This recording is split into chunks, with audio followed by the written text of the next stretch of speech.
We are continuing our courageous conversation. Nobody's business. It's a competitive job market. Companies are challenged with finding the right kind of talent to fill the spots of retiring baby boomers. Many local companies are growing because of the economy, and it's had a major impact on employers. Melanie Chapman looks at how one local company is looking to the youth, offering good pay and educational incentives and opportunities.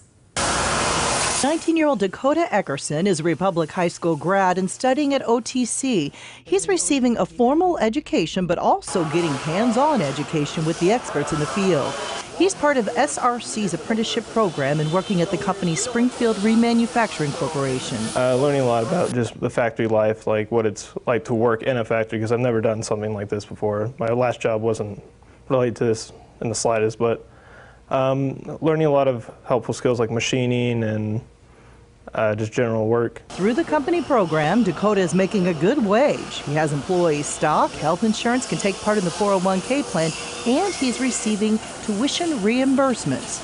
Fittingly, he's studying industrial systems technology and machine tool technology through the trade school. Well, our apprenticeship program is really part of our broader strategic initiative for attracting talent. Our organization is growing like many organizations, and the numbers are just daunting. The number of open positions exceed the number of available workers, as many employers know. Scott Scobie is the Human Resource Director and says with baby boomers retiring by 10,000 each day, they saw a vision a few years back and looked at a strategic plan to stay ahead of this competitive job market.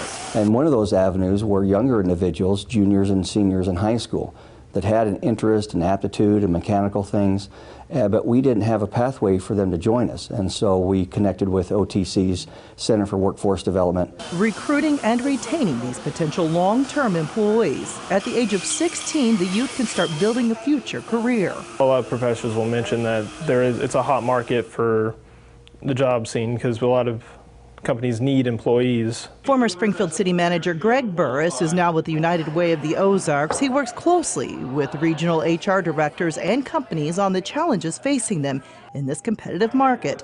A lot of jobs open, but not a lot of skilled workers there to fill them. I think if you look at what SRC is doing, they're really intentional about what they're doing in the way of recruitment and retention of their employees, because they see it.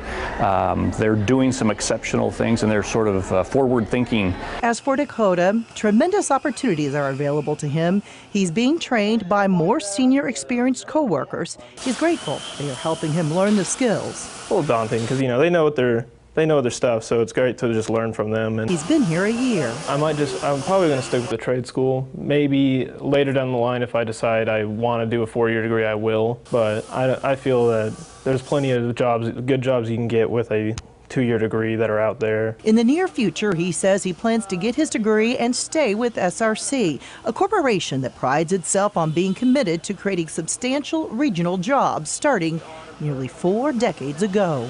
In Springfield, Melanie Chapman, Ozarks First.